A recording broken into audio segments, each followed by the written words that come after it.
I'm going to join the shoulder seams together now. What I've done is I've lined up this end here.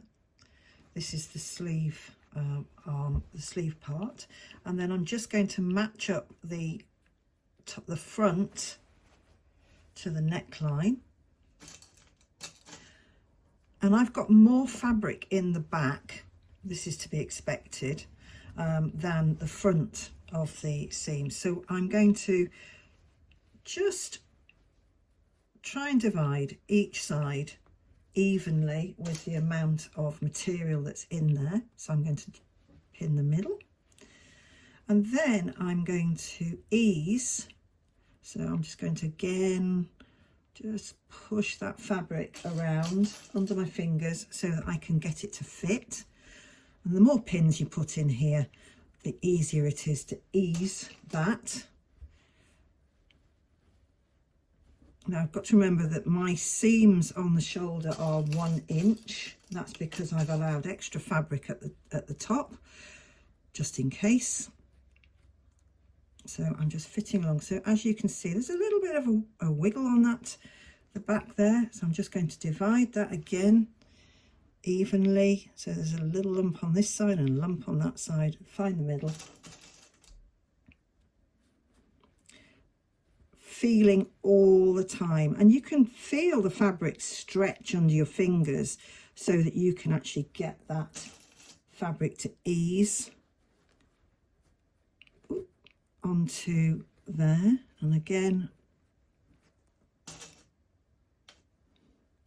when I say stretch the fabric, I'm talking about the front side, so that when I come to sew along here, I'm going to make sure that I don't have any ruckles in that fabric, but I'm going to ease in all along there. Now the other thing I need to do here is, having done that, is I'm going to use some stay tape, and I'm going to place that on the front seam along there where the seam is going to be, and I'm going to stitch on that stay tape, and that holds that ease in place. Sorry, I should do it that way, because this is the side that I'm going to put the stay tape.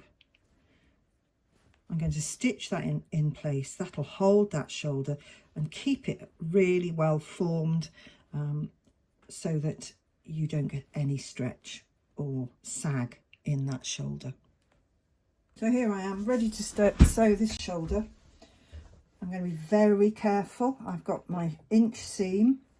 I'm going to sew over the stay tape.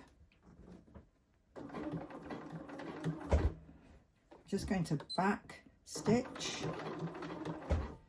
on the end, and very carefully I'm going to ease all of that fabric, making sure to move the pins out of the way beforehand so that you can feel that that's nice and flat. I'm just checking that I'm on the right line.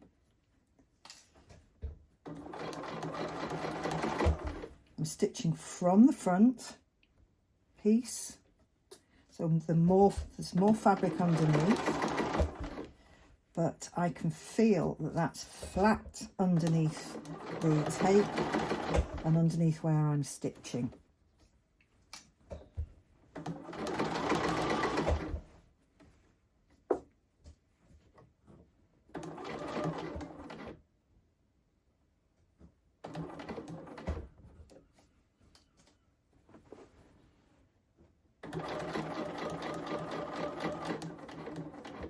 I'm just going to back stitch again at this end,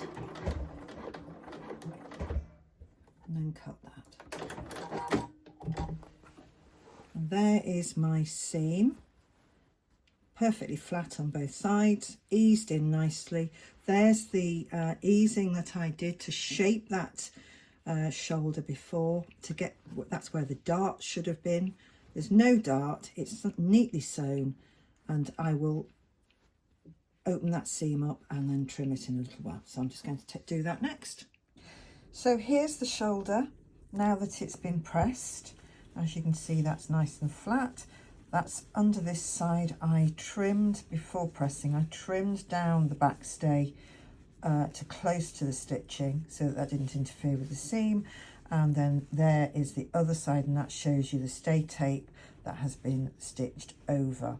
So that's how that looks on there. And then when I turn it over, you can see how nice and neat that is. There's no puckering or anything from the easing. The dart that would have been there that we previously eased has also, all that fabric is now within the shoulder seam and the fabric in there. So as you see, a lovely job, and that will sit very nicely on the shoulder once we put the shoulder pad in. Fabulous.